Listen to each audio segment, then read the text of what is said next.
नमस्कार दोस्तों। दिल्ली का लाल किला, जिसे आप हर साल 15 अगस्त को टीवी पर देखते हैं, लेकिन क्या आपको पता है कि इस लाल किले के अंदर एक ऐसे राज छुपे हुए हैं जिनके बारे में ना तो किताबों में पढ़ाया गया और ना ही इतिहासकार खुलकर बताते हैं। और क्या ये सच है कि लाल किले के अंदर कुछ ऐसे खजाने छुपे हुए हैं जिन्हें कभी उजागर नहीं किया गया। आज हम आपको दिखाएंगे लाल किले की वही सच्चाई जो सदियों से पर्दे के पीछे छुपाई गई।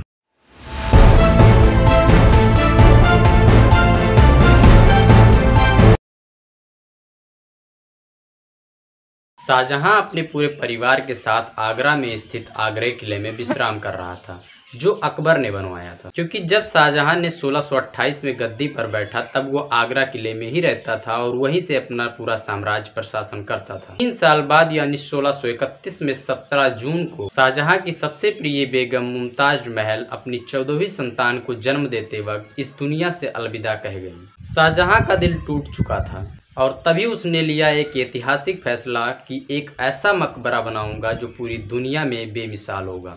और उसके 1 साल बाद यानी 1632 में शुरू होती है ताजमहल की कहानी।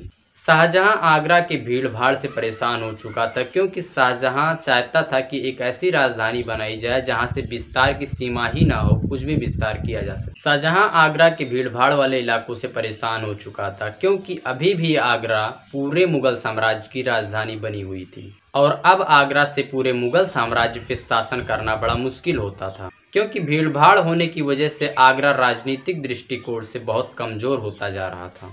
और अब शाहजहां चाहता था कि एक ऐसी राजधानी बनाई जाए जहां से पूरे मुगल साम्राज्य पर शासन करना आसान हो सके। और तभी उसे नजर आता है यमुना नदी का एक ऐसा तट जहां पे व्यापार की भी सुविधा है, खेती की भी सुविधा है और पानी की भी सुविधा है। और तब शाहजहां ने यमुना नदी के किनारे एक शहर बसाया और नाम रखा शाहजहानाबाद, जिसे आज पुरानी दिल्ली कहा जाता है। उस समय पे लाल किले का दिल था और यहीं से शुरू होती है शाहजहां के लाल किले की कहानी। अब सवाल आता है कि शाहजहां ने लाल किला बनवाने के लिए दिल्ली का ही स्थान क्यों चुना। दिल्ली कई प्राचीन साम्राज्यों की भी राजधानी रह चुकी है, जैसे दिल्ली सल्तनत, तुगलक वंश, लोधी वंश। दिल्ली उत्तर भारत के केंद्र में होने के नाते यहाँ से पूरे साम्राज्य पर नजर बनाने में आसानी थी, क्योंकि दिल्ली से लाहौर, काबुल, कांधार और बंगाल जैसे इलाकों तक पहुँचने में आसानी होती। तारीख होती है 12 मई 1638 और शाहजहानाबाद शहर में एक नए किले के निर्माण कराने की नींव रखता है शाहजहां और नाम देता है लाल किला।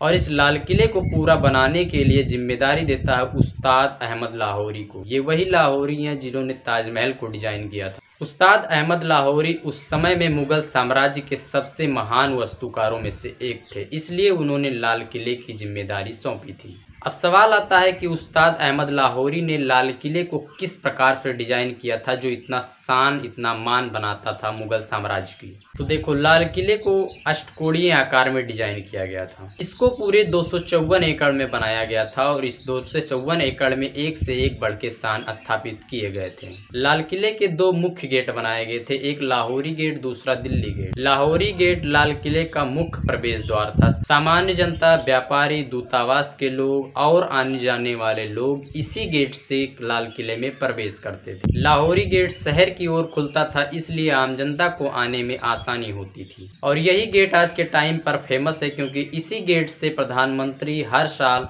स्वतंत्रता दिवस पर ध्वज को फहराते हैं। अब दिल्ली गेट, जिसे दक्षिण दिशा में बनाया गया था, इसीलिए इसको साउथ गेट भी बोला जाता है। ये गेट ज़्यादातर शाही परिवार, राजा महाराजा और खास मेहमानों के लिए यूज किया जाता था। दिल्ली गेट को ज़्यादा सुरक्षित और कम भीड़ भाड़ वाला रखा गया था, क्योंकि शाहजहां जब कभी भी गुप्त मीटिंगों में जाना होता था वो इसी गेट का प्रयोग करते थे। और इस किले में 2 हॉल बनाए गए थे, दीवान खास और दीवान आम। दीवान आम से स्पष्ट है कि इसमें आम लोगों का दरबार लगता था और दीवान खास में खास मेहमानों और मंत्रियों से बैठकें होती थी। इस किले के अंदर एक नहर बनाया गया, नहर-ए-वसीयत यानी स्वर्ग की नहर। यमुना नदी से जल ला करके इस नहर के माध्यम से पूरे किले के अंदर घुमाया जाता था और फिर पानी को उसी यमुना नदी में ला के गिराया भी जाता था। सब कुछ बड़ा ही अच्छा से बनाया गया था। इस लाल किले को उस्ताद अहमद लाहौरी ने इस तरह से डिजाइन किया गया था कि ये सिर्फ एक किला नहीं बल्कि एक स्वर्ग का किला लगता था। आज हम लोग जो लाल किला देख रहे हैं वो सिर्फ हम लोग 20% देख रहे हैं, बल्कि 80% हिस्सा हम लोगों से पहले ही गायब हो चुका था। क्योंकि जब 1857 की स्वतंत्रता संग्राम सेनानी हुई थी तो उस वक्त अंग्रेजों ने इनको तोपों से उड़ा दिया था। आज के वीडियो में इतना ही, मिलते हैं फिर नेक्स्ट वीडियो में।